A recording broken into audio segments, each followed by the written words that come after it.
नमस्कार दोस्तों, मेरा नाम है सौरभ और स्वागत है आपका मगध एजुकेशन में। 23 जनवरी 1897, आज से ठीक 127 साल पहले उड़ीसा के कटक में हमारे देश के महान स्वतंत्रता सेनानी और क्रांतिकारी सुभाष चंद्र बोस का जन्म हुआ था। और आज उनकी इस जन्म दिवस पर, उनकी इस जयंती पर पूरा देश उनके इस अभूतपूर्व योगदान के लिए पराक्रम दिवस मना रहा है। तो आज के इस स्पेशल वीडियो में, आज के इस स्पेशल सुभाष चंद्र बोस की जयंती पर जानते हैं उनके अहम योगदान के बारे में, उनकी लेगेसी के बारे में, एक एक्स्ट्राऑर्डिनरी दास्तान के बारे में। तो सबसे पहले देख सकते हैं आप यहाँ पे कि 23 जनवरी है, सुभाष चंद्र बोस का आज ही के दिन उड़ीसा के कटक में जन्म हुआ था दोस्तों। लेकिन सबसे पहले स्टार्ट करने से पहले फर्स्ट थिंग फर्स्ट, इनके द्वारा दिए गए कुछ अहम कोट्स, अहम नारे जो कि हम सबसे पहले उद्धृत करना चाहेंगे यहाँ पे। तो सबसे पहला यहाँ पे आता है कि फ्रीडम का जो प्राइस होता है वो क्या होता है। तो इन्होंने समझाया था कि फ्रीडम का जो प्राइस होता है वो ब्लड होता है दोस्तों, है ना, सेक्रीफाइस करना पड़ता है। तो उनके ऊपर, है ना, इन्होंने जो दिया था, it is blood alone that can pay the price of freedom, कि खून एकमात्र चीज है जो कि फ्रीडम का प्राइस पे कर सकता है। इसलिए इन्होंने जो कहा था वो आज सुनने लायक है, give me blood and I will give you freedom, कि आप मुझे खून दो और मैं आपको आज़ादी दूंगा। जो दूसरा पावरफुल कोट है इनके द्वारा दिया गया था, वन इंडिविजुअल में डाई फॉर एन आइडिया, कि एक सोच के लिए, एक विचार के लिए एक व्यक्ति मर सकता है, उसकी जान जा सकता है, बट दैट आइडिया, जिस सोच के लिए वो व्यक्ति मरा है, but that idea will after his death, उसकी मृत्यु के बाद इनकारनेट इटसेल्फ इन अ 1000 लाइफ, वो हजारों व्यक्तियों का लाइफ क्रिएट कर सकता है। वो आइडिया हजारों व्यक्तियों के अंदर उद्धृत हो सकता है। इसीलिए उन्होंने एक ऐसा अभूतपूर्व कार्य किया है दोस्तों। फॉरवर्ड ब्लॉक बनाना हो, आज़ाद हिंद फौज का गठन करना हो, ब्रिटिश हुकूमत को हर एक बार चकमा देने का काम इन्होंने किया था यहाँ पे। और सबसे पहले जो तिरंगा है वो नेताजी सुभाष चंद्र बोस के ही द्वारा यहाँ पे अंडमान निकोबार द्वीप समूह पर यहाँ पे फहराया गया था, और किसी लीडर के द्वारा नहीं, सुभाष चंद्र बोस के द्वारा। जानेंगे आज के इनके इस दास्तान में कि कैसे सुभाष चंद्र बोस हिटलर से भी जाके मिले और इनकी मंशा, है ना, स्टालिन से भी जाके मिलने की था दोस्तों यहाँ पे। जिस तरीके से महात्मा गांधी देश में रहकर ब्रिटिश हुकूमत के खिलाफ कई आंदोलन किए, ठीक उसी तरीके से नेताजी भारत के लिए भारत से बाहर रहकर कई अहम रोल निभाया है। चाहे फिर वो जर्मनी का साथ लेकर हो, जापान का साथ लेकर हो, सिंगापुर हो, म्यांमार बर्मा हो, या फिर रशिया ही क्यों ना हो, है ना। जो तीसरा यहाँ पे है दोस्तों, freedom is not given, it is taken, है ना, कि जो आज़ादी है वो दी नहीं जाती बल्कि ली जाती है। और इसी सोच के लिए यहाँ पे सुभाष चंद्र बोस भारतीयों के लिए, भारत की आज़ादी के लिए अपना सर्वस्व न्योछावर कर दिया दोस्तों यहाँ पे। तो चलिए आगे बढ़ते हैं थोड़ा सा और एक हम रिव्यू लेते हैं, है ना, इनकी जीवनी का। तो सबसे पहले आता है कि डेट ऑफ बर्थ, जो कि हमने शुरू में ही बताया, 23 जनवरी 1897 को उड़ीसा के कटक में हुआ था दोस्तों। अगर जो इनके पेरेंट्स, माता पिता की बात करें तो इनके फादर जानकीनाथ बोस थे और इनकी माता श्री प्रभावती देवी थी। अगर जो हम इनकी स्पाउस, यानी कि हम इनकी वाइफ की बात करें, इनकी पत्नी की बात करें, तो वो एमिली स्कैनिकल थी। अगर जो इनके हम चिल्ड्रन की बात करें, जो कि एकमात्र डॉटर चिल्ड्रन थी, अनीता बोस पफाफ। अगर जो हम एजुकेशन की बात करें तो इनकी प्रारंभिक शिक्षा जो हुई वो रावेनसॉ कॉलेजिएट स्कूल से हुआ, जहां से इन्होंने अपना 10th कंप्लीट किया। उसके बाद फिर ये जो कि कटक में ही था दोस्तों, उनके जन्म स्थान पे यहाँ पे जो आगे की पढ़ाई उन्होंने प्रेसिडेंसी कॉलेज कैलकाटा से करी, और इनका मोस्ट ऑफ द जो टाइम बीता है वो कैलकाटा में बीता है। भले इनकी जो यहाँ बर्थ हुआ था वो कटक उड़ीसा में हुआ था, और ये फर्दर हायर एजुकेशन के लिए वो इंग्लैंड चले जाते हैं, जहाँ से, है ना, यूनिवर्सिटी ऑफ कैम्ब्रिज से वो अपना, कह लीजिए कि हायर एजुकेशन को कंप्लीट करते हैं। अब आते हैं इनका, है ना, राजनीतिक, है ना, पीढ़ी की। और यहाँ पे कह लीजिए कि एक एसोसिएशन इनका किनके साथ था, किस पॉलिटिकल पार्टी से इनका एसोसिएशन था, तो ये इंडियन नेशनल कांग्रेस के मेंबर रहे थे दोस्तों। लेकिन इनकी विचारधारा की वजह से, ये अपने विचारधारा की वजह से, कह लीजिए कि इंडियन नेशनल कांग्रेस से ही एक अलग सेक्शन क्रिएट करते हैं, जिसका नाम ये फॉरवर्ड ब्लॉक रखते हैं। और इसके बाद फिर ये इंडियन नेशनल आर्मी का भी गठन करते हैं, जो कि भारत से बाहर लगभग 50,000 से ज़्यादा सैनिक को ये इकट्ठा करने में कामयाब होते हैं। और वही सैनिक ब्रिटिश हुकूमत को जो हमारा आज का दिन सबसे प्यारा कह लीजिए कि आइलैंड है अंडमान निकोबार द्वीप समूह, वहां से ब्रिटिशों को खदेड़ देने में सक्सेसफुल रहते हैं और वहीं पे पहली बार झंडा को फहराया जाता है। अगर जो हम मूवमेंट की बात करें, आंदोलन की बात करें, तो इंडियन फ्रीडम मूवमेंट को इन्होंने चलाया था। पॉलिटिकल आइडियोलॉजी की बात करें, इनकी राजनीतिक विचारधारा की बात करें, तो नेशनलिज्म का विचारधारा तो कूट कूट कर इनके रोम रोम में था ही।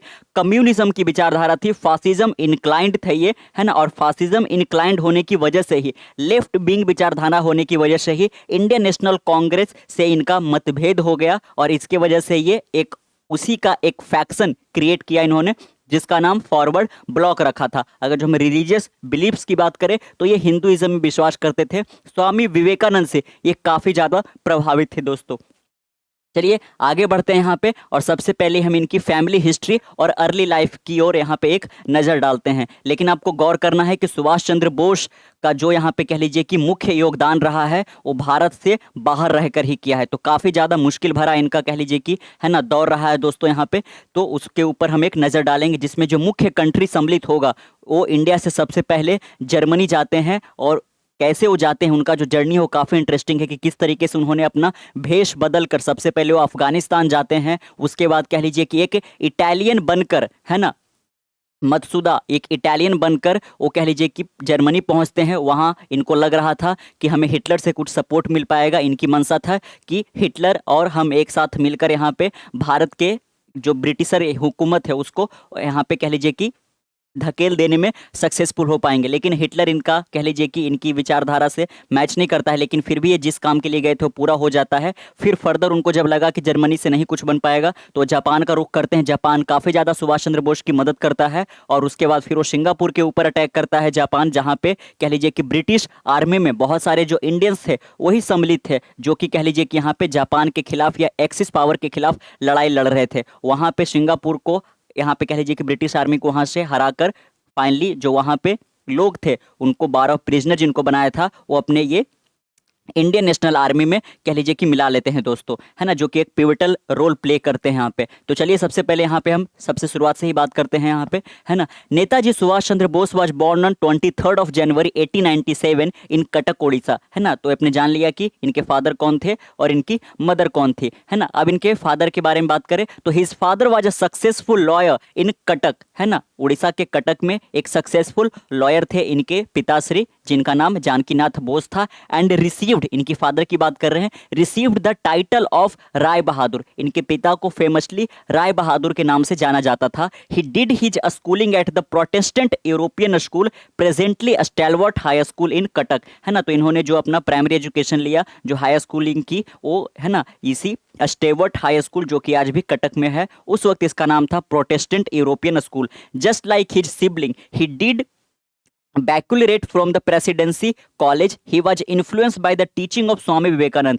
स्वामी विवेकानंद की जो टीचिंग थी, जो इनकी शिक्षा थी, उससे काफ़ी ज़्यादा ये इन्फ्लुएंस थे दोस्तों। And Ramakrishna after reading their works at the age of 16, और रामाकृष्ण परमहंस, है ना, जिन्होंने कह लीजिए कि बेलूर मठ जो भी यहाँ पे टीचिंग्स था रामाकृष्ण परमहंस का और स्वामी विवेकानंद को, इनके टीचिंग्स को ये 16 वर्ष की ही आयु में इन्होंने पढ़ डाला था और काफ़ी ज़्यादा ये उनसे प्रभावित थे, है ना, इसीलिए हिंदुइज्म की ओर ज़्यादा इंक्लाइन थे। He then was sent by his parents to the university of Cambridge in England. इसके बाद इनके माता पिता जब इनका कह लीजिए कि यहाँ पे 12th कंप्लीट हो जाता है ना, उसके बाद कहाँ से हो गया, तो प्रेसिडेंसी कॉलेज से जब इनका कंप्लीट हो जाता है जो कि कैलकाटा में है, उसके बाद इनके पेरेंट्स के द्वारा इनको यूनिवर्सिटी ऑफ कैम्ब्रिज भेज दिया जाता है ना, आगे की पढ़ाई के लिए, to prepare for the Indian civil service, है ना। ध्यान रखना है दोस्तों, है ना, आज जैसे लोग आईएएस बनते हैं सिविल सर्विस परीक्षा पास करके, उस वक्त भी हुआ करता था, है ना, जिस चीज़ की ये तैयारी करने के लिए इनको भेजा जाता है यूनिवर्सिटी ऑफ कैम्ब्रिज। और उन दिनों जो ये सिविल सर्विस के एग्ज़ाम थे और भी ज़्यादा कई, है ना, कह लीजिए कि मुश्किल हुआ करता था कि, और उनमें जो भारतीयों का सिलेक्शन होता था वो तो बिल्कुल भी कम था, बहुत कम फ्रैक्शन था, मोस्ट ऑफ द वो कह लीजिए कि ब्रिटिशर ही उसमें होते थे। इन 1920 ही पास द सिविल सर्विस एग्जामिनेशन, और फाइनली, है ना, जिस मकसद के लिए उनके पेरेंट्स ने उनको university of Cambridge civil service के एग्जाम की तैयारी के लिए भेजा था, उसको ये 1920 में पास भी कर लेते हैं। But in April 1921 after hearing the nationalist turmoil in India, he resigned his candidacy and hurried back to India। लेकिन जब उनको कह लीजिए कि कह लीजिए कि आज़ादी का बिगुल जब यहाँ पे सुनाई देता है कि महात्मा गांधी किस तरीके से यहाँ पे कह लीजिए कि आंदोलन कर रहे हैं और इंडिया के अंदर किस तरीके से सिचुएशन लगातार बिल्कुल बद से बदतर हुए जा रहा है, किस तरीके से ब्रिटिश हुकूमत कहर ढा रही है भारतीयों के ऊपर, किस तरीके से अत्याचार कर रही है, इसको देखते हुए वो अपने करियर की बिना परवाह किए हुए है ना, कह लीजिए कि वो रिजाइन कर देते हैं उनकी जो भी यहाँ पे इन्होंने एग्जाम पास किया था कैंडिडेसी से, और वो वापस कहाँ लौट आते हैं, इंडिया लौट आते हैं दोस्तों, है ना। इसीलिए हमने बोला कि इन्होंने सर्वस्व न्यौछावर किया है, बहुत चीज़ों का इन्होंने त्याग किया था। अब यहाँ पे हम बात करते हैं Subhash Chandra Bose and Indian national congress. Forward bloc बनाने से पहले, जो कि सुभाष चंद्र बोस की पार्टी थी, जिसको सुभाष चंद्र बोस ने बनाया था, उससे पहले ये इंडियन नेशनल कांग्रेस के एक मेंबर थे। उसी से कह लीजिए कि महात्मा गांधी और जवाहरलाल नेहरू भी बिलोंग करते थे इंडियन नेशनल कांग्रेस से। ये एकमात्र पार्टी थी जो कि ब्रिटिश के खिलाफ थी, है ना, पूरे इंडिया को रिप्रेजेंट करती थी उस वक्त। ही ज्वाइंट नन कॉपरेशन मूवमेंट, जो यहाँ पे गांधी जी के द्वारा चलाया गया था यहाँ पे असहयोग आंदोलन, उसको ये ज्वाइन करते हैं, which was started by Mahatma Gandhi who made INC a powerful non violent organization, है ना। महात्मा गांधी के द्वारा ही इंडियन नेशनल कांग्रेस को एक नन वायलेंट ऑर्गेनाइजेशन बनाया जाता है ब्रिटिश हुकूमत के खिलाफ यहाँ पे, कि बिल्कुल कह लीजिए कि किसी भी तरीके का कोई यहाँ पे वायलेंट नहीं क्रिएट किया जाएगा। During the movement he was advised by Mahatma Gandhi to work with Chittaranjan Das who became his political guru, है ना। तो कह लीजिए कि दोस्तों यहाँ पे महात्मा गांधी सुभाष चंद्र बोस को एडवाइस करते हैं, सलाह देते हैं कि आप चित्तरंजन दास के साथ यहाँ पे, है ना, काम कीजिए नन कॉपरेशन मूवमेंट में, है ना। और कह लीजिए कि जो चित्तरंजन दास थे वही सुभाष चंद्र बोस के आगे चलकर यहाँ पे कह लीजिए कि, है ना, पॉलिटिकल गुरु यानी कि राजनीतिक गुरु बन जाते हैं। After that he became a youth educator and commandment of the Bengal Congress volunteer. आगे चलकर वो बंगाल कांग्रेस वॉलंटियर के एक यूथ एजुकेटर बन जाते हैं। वो यूथ जो युवा है उसको जगाने की काम किया करते थे यहाँ पे, है ना। आगे चलकर he started the newspaper Swaraj, है ना, इन 1927। आगे चलकर वो स्वराज जो एक न्यूज़पेपर था उसका भी प्रकाशन करना इन्होंने शुरू किया। आगे चलकर 1927 में after being released from prison, है ना, Bose became general secretary of the Congress, है ना। अभी हम जो हमारा स्टोरी मेन चलेगा वो 1939 से चलेगा दोस्तों। 1939 टू 1945 का ये जो जर्नी रहा है सुभाष चंद्र बोस का यहाँ पे, वो काफ़ी इंटरेस्टिंग रहा है, काफ़ी ज़्यादा रोलर कोस्टर राइड उनके लिए रहा था यहाँ पे, है ना। लेकिन अभी हम बात करते हैं 1927 का, जब ये कह लीजिए कि प्रिजन से यानी कि जेल से जब इनको रिहा किया जाता है, उसके बाद बोस बिकेम, क्योंकि नन कॉपरेशन मूवमेंट के दौरान यहाँ पे कह लीजिए कि बहुत लोगों को गिरफ्तार किया गया था, उसमें सुभाष चंद्र बोस भी गिरफ्तार हो गए थे दोस्तों, है ना। तो उसके बाद लेकिन जेल से छूटने के बाद Bose became general secretary of the Congress party and worked with Jawaharlal Nehru for independence. और आज़ादी की लड़ाई के लिए वो कांग्रेस पार्टी के सेक्रेटरी बनाए जाते हैं, है ना, जहाँ पे वो जवाहरलाल नेहरू के साथ रहकर कई अहम योगदान निभाया। इन 1938 he was elected president of the Indian National Congress, है ना। 1927 में तो कांग्रेस पार्टी का इनको सेक्रेटरी बनाया जाता है, लेकिन 1938 में इनको इंडियन नेशनल कांग्रेस का, है ना, आईएनसी का प्रेसिडेंट चुन लिया जाता है दोस्तों। And formed a national planning committee, और इनके द्वारा एक कमिटी फॉर्म किया जाता है नेशनल प्लानिंग करके, which formulated a policy of broad industrialisation, है ना, कि किस तरीके से इंडस्ट्रियलाइजेशन किया जा सके, इसको लेकर इनके द्वारा एक कमिटी फॉर्म किया गया था। However this did not harmonise with Gandhian economic thought, लेकिन कह लीजिए कि जो गांधी की विचारधारा थी, है ना, वो इंडस्ट्रियलाइजेशन के खिलाफ थे। वो चाहते थे कि लोग यहाँ पे कह लीजिए कि सूत काते, है ना, स्वदेशी अपनाए, ना कि इंडस्ट्रियलाइजेशन से जो प्रोडक्ट बन रहा है उसको अपनाए। इसीलिए जो गांधी का विचारधारा था वो उसके साथ मेल मिलाप नहीं हो पाता है। Which clung to the notion of cottage industry and benefiting from the use of countries own resource. Mahatma Gandhi चाहते थे कि भारत का जो खुद का रिसोर्स है ना, जैसे कि यहाँ पे कह लीजिए कि रेशम वगैरह हो गया, उस सिल्क वगैरह हो गया, उससे खुद लोग यहाँ पे चरखे से सूत बनाए यहाँ पे, और विदेशों से आए सामान को बहिष्कार करें यहाँ पे, है ना। Bose vindication came in 1939 when he defeated a Gandhian rival for reelection. Nonetheless the rebel president felt bound to resign because of the lack of Gandhian support, है ना। आगे चलकर कह लीजिए कि किसी मौके पर गांधी की विचारधारा से इनका मतभेद भी होता है, थोड़ा सा आइडियोलॉजिकल डिफरेंस जरूर रहा था यहाँ पे, लेकिन फिर भी दोनों एक दूसरे को काफ़ी ज़्यादा एडमायर करते दोस्तों। आप जानकर चौंक जाओगे कि महात्मा गांधी को सर्वप्रथम father of the nation, Bharat का राष्ट्रपिता कोई और नहीं बल्कि सुभाष चंद्र बोस ने ही कहा था। और इस मौके पर महात्मा गांधी भी सुभाष चंद्र बोस को कहे थे प्रिंस ऑफ द पैट्रियट, है ना, जो कि काफ़ी ज़्यादा यहाँ पे फेमस हुआ है। चलिए, है तो दोनों एक दूसरे के काम को काफ़ी ज़्यादा कह लीजिए कि इज्जत देते थे, लेकिन थोड़ा सा रास्ता दोनों का अलग था, मंजिल एक ही था, भारत की को किसी भी कीमत पर आज़ादी दिलाना। चलिए अब हम बात करते हैं, चूंकि इनका मतभेद हो रहा था इंडियन नेशनल कांग्रेस से, चूंकि महात्मा गांधी के साथ इनकी विचारधारा नहीं मैच कर रही थी, इसीलिए इंडियन नेशनल कांग्रेस से ही एक फैक्शन, एक कह लीजिए कि, है ना, एक पार्टी निकल के आती है जिसका नाम इन्होंने क्या रखा था, फॉरवर्ड ब्लॉक, है ना। ध्यान रखना है कि पहले फॉरवर्ड ब्लॉक जैसा कुछ नहीं हुआ करता था, पहले एकमात्र पार्टी था जिसका ये मेंबर थे, वो था इंडियन नेशनल कांग्रेस, है ना, जिसका शुरुआत कह लीजिए कि या फिर जिसका फाउंडेशन 1885 में ही रखा गया था, और आज भी ये भारत का सबसे पुराना पार्टी है दोस्तों। यहाँ पे all India forward block was a left wing nationalist political party, है ना। तो आपने देखा कि ये पॉलिटिकल पार्टी तो थी, लेकिन ये लेफ्ट विंग थी, है ना, क्योंकि सुभाष चंद्र बोस थोड़े से लेफ्टिस्ट विचारधारा के थे, इसीलिए कह लीजिए कि गांधी की विचारधारा से और जवाहरलाल नेहरू की विचारधारा से इनकी सोच नहीं मैच कर रही थी, इसीलिए इंडियन नेशनल कांग्रेस से ये अलग हो जाते हैं और अलग ही अपना एक पार्टी बनाते हैं। सबसे कुछ दिन तक तो जो यहाँ पे फॉरवर्ड ब्लॉक था वो आईएनसी के साथ काम किया, लेकिन आगे चलकर बिल्कुल इसका जो मुख्य धारा है आईएनसी का, उसके से अलग हो जाता है। In India that emerge as a faction within the Indian congress in 1939। तो आपने देखा यहाँ पे कि इंडियन नेशनल कांग्रेस, है ना, का ही एक फैक्शन उभर कर ये आता है ना। Led by Subhash Chandra Bose, he was well known for his leftist views in Congress, है ना। ये काफी प्रसिद्ध थे इंडियन नेशनल कांग्रेस के एक मेंबर में लेफ्टिस्ट विचारधारा के लिए, है ना, इसीलिए कह लीजिए कि थोड़ा सा अलग हो गए।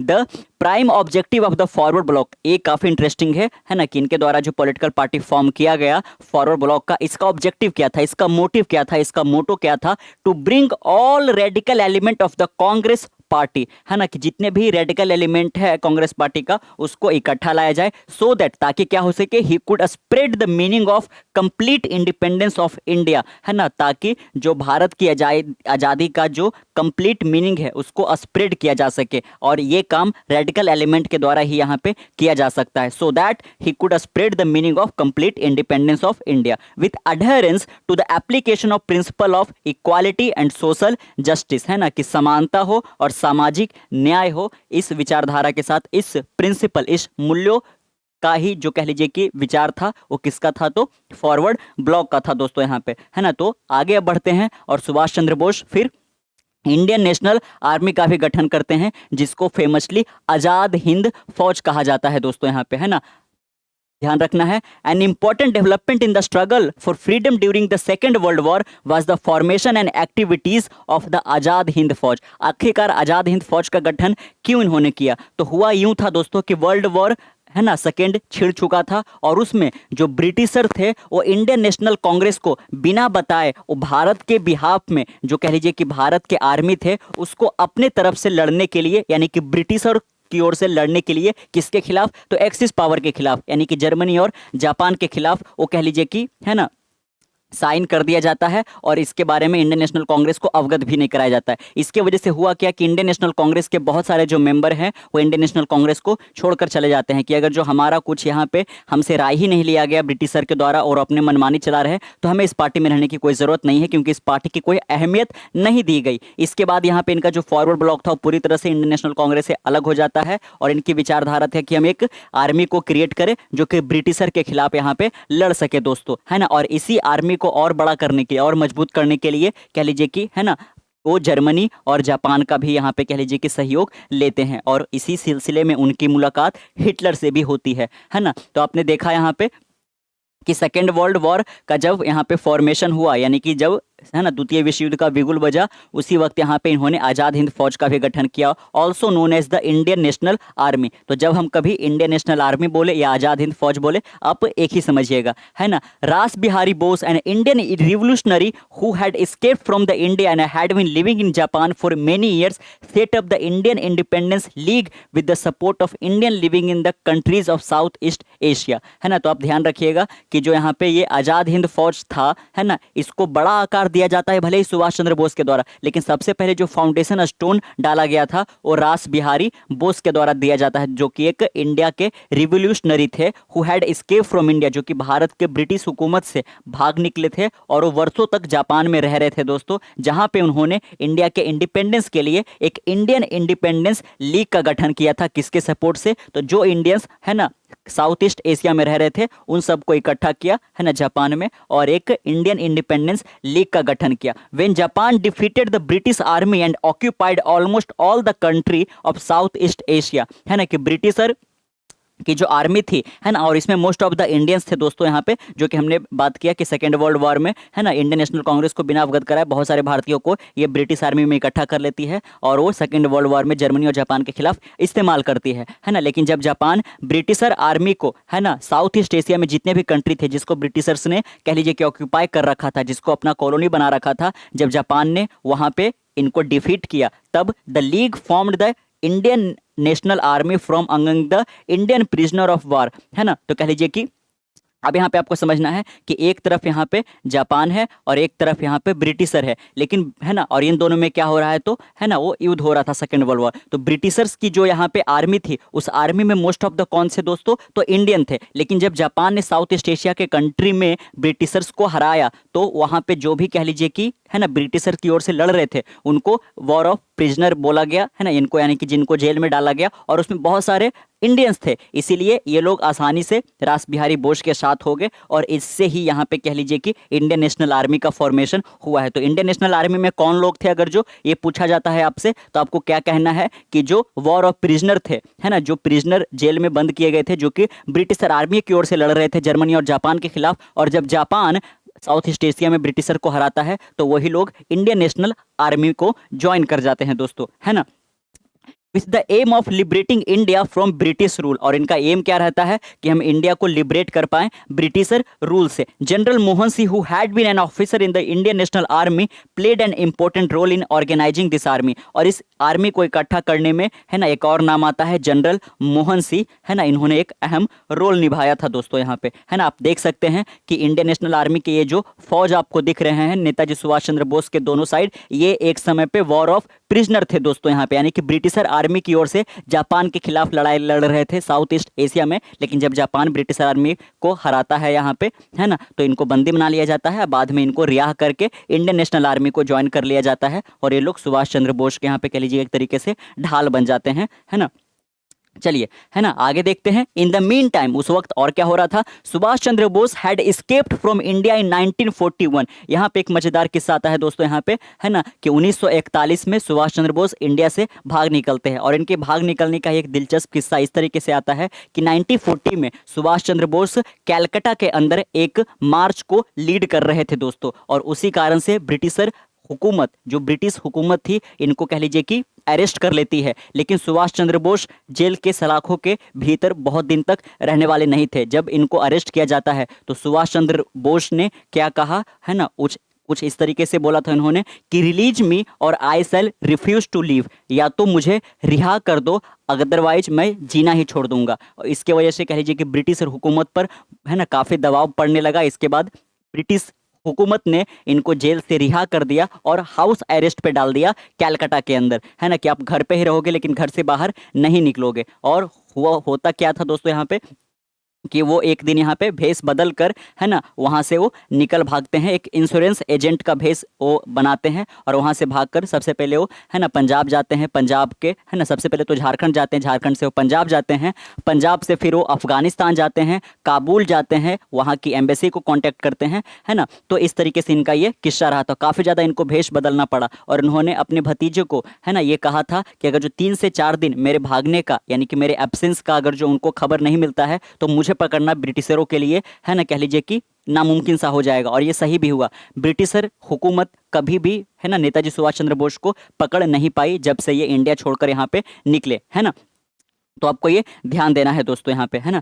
तो जब लीजिए आप कैसे कैसे खबर आया उनको, है ना, तो जब ये वहाँ से निकल चुके थे अपने घर से, यहाँ पे हाउस अरेस्ट से ये भेष बदल कर रात में 12 बजे के करीब यहाँ पे जब वहाँ से भाग चुके थे, और 3 से 4 दिन जो भी वहाँ पे उनके लिए खाना पहुँचाया जा रहा था वो इसकी फैमिली वाले ही, जो इनके कह लीजिए भतीजे लोग थे, वो खा जा रहे थे। इससे पता नहीं चल पा रहा था कि सुभाष चंद्र बोस घर पे हैं या फिर नहीं है। उनको लग रहा था कि घर पे होंगे तभी तो खाना, है ना, उस भीतर में लेके जाया जा रहा है और कोई ना कोई खा जा रहा है, तो इससे पता नहीं चल पा रहा था, है ना। लेकिन जब वो निकल चुके थे और लगभग उनके निकले हुए है ना 10 से 12 दिन हो गया और कोर्ट में एक हियरिंग होने वाला था, एक सुनवाई होने वाला था जिसमें सुभाष चंद्र बोस को प्रेजेंट होना था। लेकिन इस मौके पर जब सुभाष चंद्र बोस अपना प्रेजेंट नहीं वहां पे बना पाए, अपनी उपस्थिति नहीं दर्ज करा पाए, तब उनको शक हो गया कि सुभाष चंद्र बोस यहाँ से भाग निकले हैं और एक खबर फैल गया कि सुभाष चंद्र बोस जापान जा रहे हैं, है ना। और कह लीजिए कि वो रेलवे के थ्रू जा रहे हैं यहाँ, तो फिर यहाँ पे बहुत ज़्यादा इंक्वायरी बैठाया जाता है, लेकिन सुभाष चंद्र बोस मिलते नहीं है ना, क्योंकि वो डायरेक्ट जापान नहीं जाते हैं, वो डायरेक्ट फ्लाइट नहीं पकड़ते हैं यहाँ पे डायरेक्ट टोक्यो के लिए। वो कह लीजिए कि इनका वो पता था कि कैसे ये ऑपरेट हो पाएगा यहाँ पे, तो फिर वो सबसे पहले काबुल पहुंच जाते हैं अफगानिस्तान, एक गूंगे बहरे का कह लीजिए कि भेष बनाकर। यहाँ पे सबसे पहले तो निकले थे एक इंश्योरेंस एजेंट, लेकिन जब कह लीजिए कि अफगानिस्तान जाते हैं और वहाँ पे भी ब्रिटिश आर्मी थी, है तो वहाँ से खुद को कैसे बचाए, तो फिर ये एक कह लीजिए कि गूंगे बहरे का शक्ल ले लिया ताकि एक पकड़ में ना आ पाए, और पूरी तरह से शक्ल को चेंज कर लिया था इन्होंने, है ना। वहाँ पे जाकर फिर ये कह लीजिए कि सबसे पहले तो जो जर्मनी की एम्बेसी है उसको कांटेक्ट करते हैं। फिर जर्मनी की एम्बेसी कह लीजिए कि इनके लिए इंतज़ाम करती है और इनको सलाह दिया जाता है कि आप इटालियन एम्बेसी को कांटेक्ट करो, और इटालियन एम्बेसी इनको कहती है कि आप अपना भेष कह लीजिए कि एक इटालियन का ले लीजिए, है ना। मतसुदा करके नाम इनका रखा जाता है, और फिर वो वहाँ से, है ना, जाते हैं टोक्यो दोस्तों, है ना।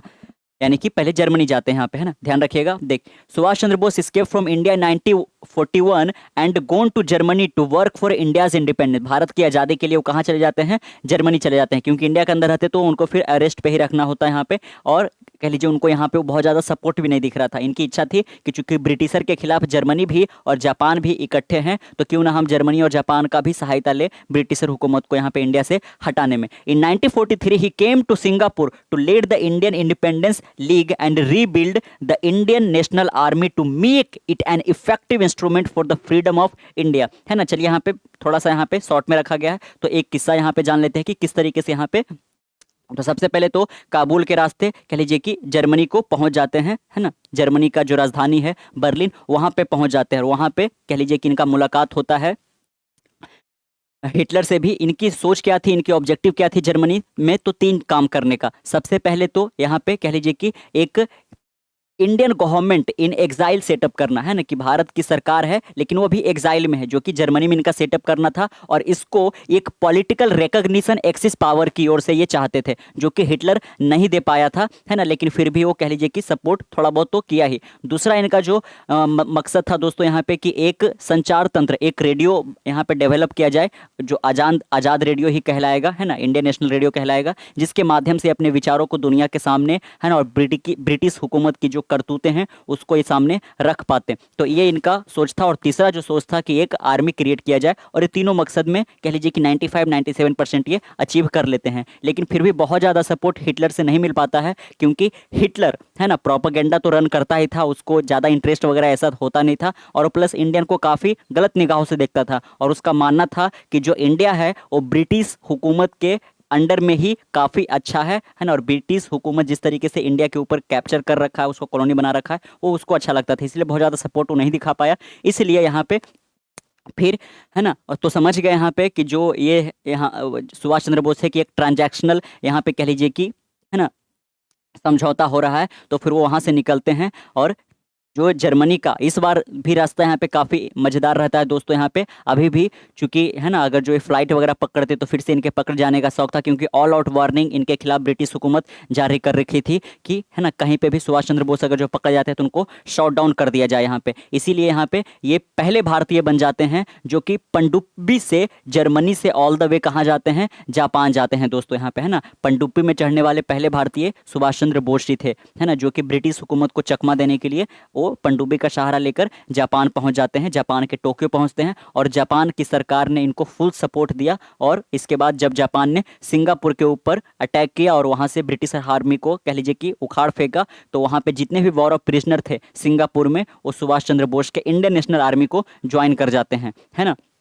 तो काफ़ी इंटरेस्टिंग है। जर्मनी से अब हम जापान आए, और जापान के सहयोग से ही यहाँ पे कह लीजिए कि सिंगापुर में अपना एक कह लीजिए कि, है ना, बेस इन्होंने बना लिया था। Rebuild the Indian national army, जिसका नाम अगेन आज़ाद हिंद फौजी था, है ना, ताकि वो एक इफेक्टिव इंस्ट्रूमेंट बन सके भारत की आज़ादी के लिए। द आज़ाद हिंद फौज कॉम्प्रोमाइज्ड, है ना, देख सकते हो आप यहाँ पे, comprised 45,000 soldier among who were Indian prisoner of war as well as Indian who were settle in the various country of south east Asia, है ना, साउथ ईस्ट एशिया में जो कुछ भारतीय, है ना, कह लीजिए कि रह रहे थे या फिर वहाँ पे आर्मी में थे, वो सब के सब, या फिर जो, है ना, हराने के बाद वॉर ऑफ प्रिजनर बने, वो सब के सब आज़ाद हिंद फौज को ज्वाइन कर गए थे। और संख्या क्या था, 45,000 सोल्जर का था। लेकिन सुभाष चंद्र बोस का मकसद था कि इस आर्मी का साइज बढ़ाकर 3 मिलियन किया जाए, 30 लाख किया जाए। लेकिन जापान इसमें थोड़ा सा कह लीजिए कि हिचकिचाता है कि इतना लोगों को हथियार देने के लिए हमारे पास कह लीजिए आर्म्स एंड एम्यूनिशन अवेलेबल नहीं है। लेकिन लगभग फिर भी सुभाष चंद्र बोस कह लीजिए कि जापान की आर्मी और इंडियन फौज आर्मी की, है ना, कंबाइंड अगर जो हम स्ट्रेंथ की बात करें तो लगभग 1 लाख पहुँच ही गया था। और इसी के मदद से फिर वो कह लीजिए कि यहाँ पे अपना जो ये, है ना, हेडक्वार्टर है उसको वर्मा लेके जाते हैं। क्योंकि इस समय पर आपने गौर भी कीजिएगा 1943 का वक्त चल रहा है दोस्तों। और इस वर्ष, है ना, क्या हुआ था, तो जर्मनी का जो हिटलर था, जो तानाशाह था, उसने खुद को सुसाइड कर लिया था। क्योंकि अब उसको लग गया था कि जर्मनी का अंत आने वाला है। और प्लस जापान ने खुद को यहाँ पे सरेंडर भी कर दिया था। वो तो 1945 की बात है। लेकिन हाँ, 1943 में जर्मनी यहाँ से हार जाता है, तो जर्मनी में और ज़्यादा आगे बढ़ाया नहीं जा सकता था। लेकिन फिर जापान का भी 1945 में जब वो सरेंडर कर देता है, तो फिर अब उनको जापान से भी बाहर निकलना था दोस्तों। और फिर वो तलाशते हैं कि किसी तरीके से यूएसएसआर, है ना, जो कि सोवियत यूनियन था, उसकी तरफ से कोई मदद मिल सके, है ना। लेकिन यहाँ पे गौर करने वाली बात है कि जो सोवियत यूनियन है वो भी अलाइड पावर का हिस्सा थी। तो क्यों ये ऐसा सोचे कि ऐसा इसलिए क्योंकि ये एक कम्युनिस्ट विचारधारा की कंट्री थी, बाकी सब कंट्री के जैसा ये नहीं था सोवियत यूनियन। इसलिए इसको लगा, यहाँ इनको लगा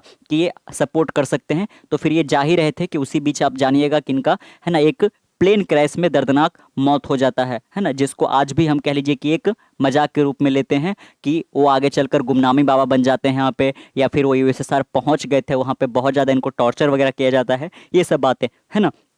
तो आपने अभी जाना कि साउथ ईस्ट एशिया में जो लोग रह रहे थे या फिर सिंगापुर में ब्रिटिशर आर्मी की ओर से जो भी लोग, जो भी मोस्ट ऑफ द इंडियन थे, हराया गया था उनको। तो फिर ये सब के सब इंडियन नेशनल आर्मी को यहाँ पे कह लीजिए कि ज्वाइन कर जाते हैं दोस्तों, है ना। आपने जाना यहाँ पे, फिर वो क्या करते हैं कि अब वक्त आता है 1945 का दोस्तों। 1945 में क्या हुआ था आपको तो ज्ञात ही होगा कि 6 अगस्त को और 9 अगस्त को इस दिन हिरोशिमा पे और इस दिन नागासाकी पे, 1945 की बात कर रहे हैं, अमेरिका के द्वारा कह लीजिए कि इस दिन लिटिल बॉय और इस दिन फैट मैन, है ना, दो यहाँ पे एटॉमिक बम गिराए जाते हैं और दोनों शहर बिल्कुल तबाह हो जाते हैं। करीब, है ना, 20 लाख 30 लाख से ज़्यादा लोगों की संख्या यहाँ पे कह लीजिए कि मारी जाती है। और जापान इसी वर्ष खुद को क्या कर देता है दोस्तों, सरेंडर कर देता है ब्रिटिशर आर्मी के खिलाफ। इसलिए सुभाष चंद्र बोस अब और ज़्यादा दिन या फिर कह लीजिए कि जापान की ओर से इनको मदद नहीं मिलना था। इसीलिए फिर ये, है ना, अपना प्लान बनाते हैं कि ये टोक्यो से कहाँ जाएं।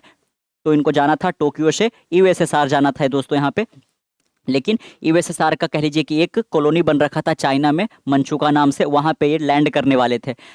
लेकिन होता क्या है दोस्तों, यहाँ पे जो टोक्यो से, ध्यान रखना है, टोक्यो से जो मंचुका, है ना, जो कि आज के दिन चाइना में पड़ता है, वहाँ पे ये जाना था इनको। और उस वक्त ये जो जगह था दोस्तों वो यूएसएसआर के अंडर आता था। तो यहीं पे वो सोचते थे कि यूएसएसआर के जो पॉलिटिकल फिगर है उनसे कह लीजिए कि एक वार्तालाप हो सके और किस तरीके से ये लोग इंडिया की आज़ादी में मदद कर सकते हैं, इसके लिए उनको जाना था। क्योंकि अब जर्मनी और जापान दोनों ही कह लीजिए कि, है ना, इनका दामन छोड़ चुके थे। तो अब होता क्या है दोस्तों यहाँ पे कि जब वो टोक्यो से निकलते हैं तब इनको खबर आता है कि, है ना, 5 लोग तो वैसे जाने वाले थे प्लेन में, लेकिन फिर बोला जाता है कि नहीं, कोई 2 लोग ही जाना है ना। तो फिर जो सुभाष चंद्र बोस थे वो अपने साथ मुजीबुर रहमान को साथ में ले लेते हैं और वो फाइनली यहाँ पे, है ना, टेक ऑफ करता है इनका। तो होता क्या है यहाँ पे, है ना, दिसंबर के महीने में, जनवरी के महीने में यहाँ पे कह लीजिए कि, है ना, 1897 में, 1897 की बात कर रहे हैं यहाँ पे, हाँ, 18 अगस्त 1945 को टोक्यो से उड़ान भरता है इनका फ्लाइट। लेकिन चूंकि यहाँ पे, है ना, उनको जाना था मंचुका, तो बीच में कह लीजिए कि वो रुकता है कहाँ पे, ताइवान में। ताइवान का आज जो ताइपे शहर है ना, वहाँ